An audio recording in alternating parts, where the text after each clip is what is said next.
Hello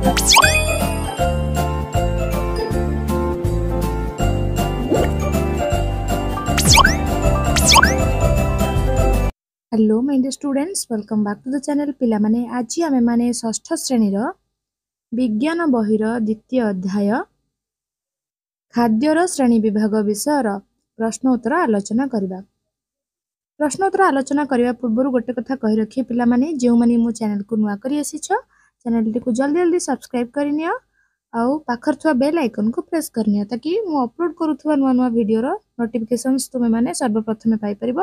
ओ हां पिला माने तुम सांग मानक सहित वीडियो टिकु शेयर करिनो ताकि से माने मध्य हेल्पफुल हे परिबे, क्वेश्चन आंसर आराम से करि परिबे। ठीक अछि, चलो लेट न करी क्वेश्चन आंसर आलोचना करबा। देखिनबा हमरो प्रथम क्वेश्चन कोन अछि। प्रथम क्वेश्चन कहिछि पिला माने एक नंबर क्वेश्चन एटी कहला दिया जाइथिबा खाद्य तालिकारु केउंटी केउ श्रेणी रो खाद्य चिन्हट करी संपृक्त कोठर रे लिखिबा। माना नाही एट सब खाद्य रो नाम गुडा दिया जाइछि। ठीक अछि, आमे लिखिबा आंसर लिखिबा। ठीक अछि, कोउटा को जातीय खाद्य ता भितरु देखिया प्रथमे श्वेतसार जातीय खाद्य किए ना मांडिया, मुढ़ी, मूला, छतुआ, अटा। पुष्टिसार जातीय किए ना बड़ माछ, मांस, अंडा, सुखुआ, छतु, छतुआ। स्नेहसार जातीय खाद्य होउची नडिया, घियो, चिना बादाम। खनिज लवण जातीय खाद्य होउची समुद्र माछ, चुना माछ, कांकड़, पालंग साग, मांडिया इत्यादि ना नहीं। तापर देखिबा जीवसार जातीय खाद्य होउची अळा, कमला, साग, पिजुळी, पाचिला कोन पाचिला आंब, गाजर, पालंग साग, बरकोली एगुडा सब होउची कोन जीवसार जातीय खाद्य। तापर देखिनबा 2 नंबर क्वेश्चन कहला केउ गुडी को ठीक ता पाखरे ठीक चिन्ह दे दर्शेबा ना नहीं।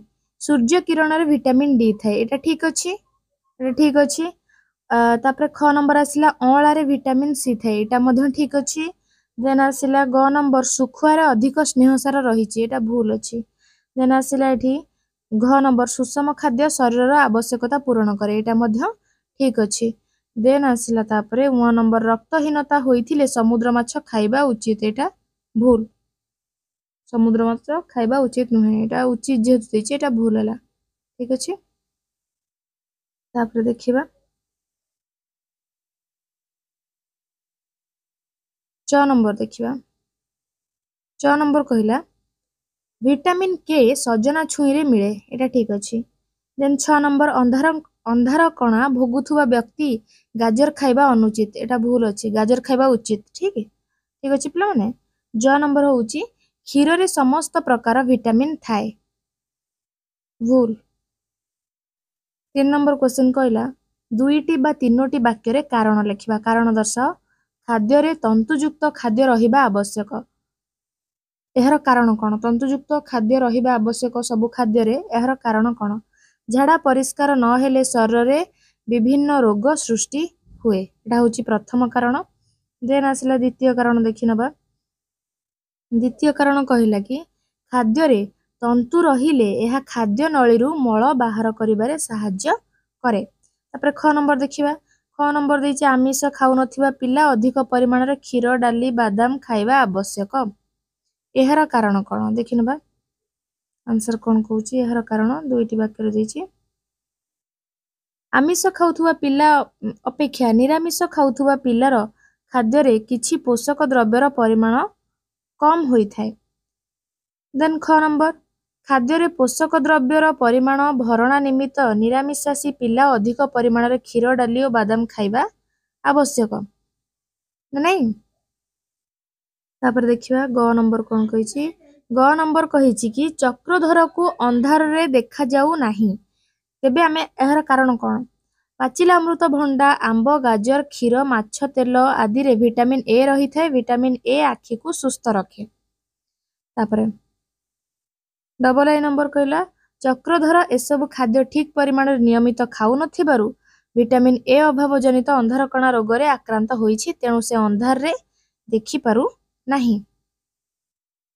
तापर देखिया घ नंबर कोन कहिछि। घ नंबर कहला कि पिला मानकर पुष्टिसार जातीय खाद्यर आवश्यकता बेसी रहिछि, एहर कारण कोन नूतन जीवकोश गठन तथा शरीर वृद्धि पाई पुष्टिसार एकांत आवश्यक। तापर देखिबा पिलांक शरीर वर्धनशील थिबारु सेमानंकर पुष्टिसार खाद्य आवश्यक अधिक होइथाए।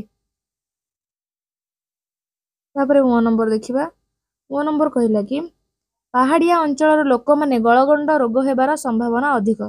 पहाड़िया अंचल लोक मानकर थायराइड ग्रंथि को कार्यक्षम करिबारे आयोडीन युक्त लवण साहाय्य करे। पहाड़िया अंचल रे उत्पादित खाद्य द्रव्य रे आयोडीन लवणर अभाव थिबारु से अंचलर लोक माने कोन करथांती से माने जो गलगंड रोगर शिकार होइथांती। बुझियला एटी देखिनियो लोक माने थायराइड ग्रंथिर कार्यहीनता जनित गलगंड रोग भोगी थांती। तापर आसला हमरो 4 नंबर कला तळे दि जाइथियो प्रत्येक पोषक पाई दुईटी खाद्य पदार्थर नाम लेख। तापर आसिला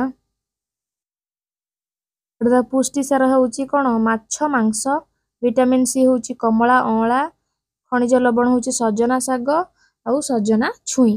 ठीक अछि। तापर आसिला 5 नंबर क्वेश्चन देइछि जे सागरे केउटी न थाए एमानक मध्यरु सागरे केउटी न थाए स्नेह सार न थाए। तापर आसिला 6 नंबर कहिला जदि सबु गाई महिषी लोप पाई जानती ताहा हेले क्षीर दही घिओ छेना व्यतीत आउ केउ सबु खाद्य पदार्थ मिलिबो नाही से दुईटीर नाम लेख। गोटे होची लहुणी मिलिबो नै गोटे राबिडी मिलिबो नाही। तापर 7 नंबर देखिनबा 7 नंबर कहिला गोटे वर्धिष्णु शिशु जने वृद्धर खाद्यर आवश्यकता मध्यरे थिबा पार्थक्य युक्ति सह संक्षेपरे लिखिबो। जने वृद्ध अपेक्षा शिशुर अधिक खाद्यर आवश्यक होइथाए कारण नूतन जीवकोश गठन तथा शरीर वृद्धि पाई अधिक खाद्य आवश्यक हुए। शिशु वर्धनशील अवस्थारे थिबा बेले वृद्ध मानकर शरीर वृद्धि देखिबा वृद्ध मानकर शरीर वृद्धि ह्रास पाइथाए तथा बंद होई जाए। शिशुर चालिबा दौड़िबा खेलिबा नाचकूद पाई अधिक शक्ति आवश्यक हेउथिबारु अधिक खाद्य आवश्यक होइथाए ना नहीं। जने वृद्ध एसबु कार्य करू नथिबारु अधिक शक्तिर आवश्यकता पड़ी थाए। पिला माने तुम मानकर ए विषयटी एठी शेष होई जाइछि। आशा करूछि पिला माने ए वीडियो माध्यम रे तुम माने संपूर्ण विषयर क्वेश्चन आंसर आराम से पाई जाइथिबो। जदि वीडियोटी तुम मानक हेल्पफुल होइछि पिला माने वीडियो रे गोटे लाइक तो निश्चिंत कर दबो एवं फ्रेंड्स मानक सहित वीडियोटी को बहु मात्रा रे शेयर करिवो ताकि से माने मध्ये हेल्पफुल होई परिबे क्वेश्चन आंसर ठीक से लिखि परिबे। आ हां पिला माने जदि मो चैनल नुआ से चैनल को सब्सक्राइब करि पाखर थो बेल आइकन को प्रेस कर दियो। Thank you.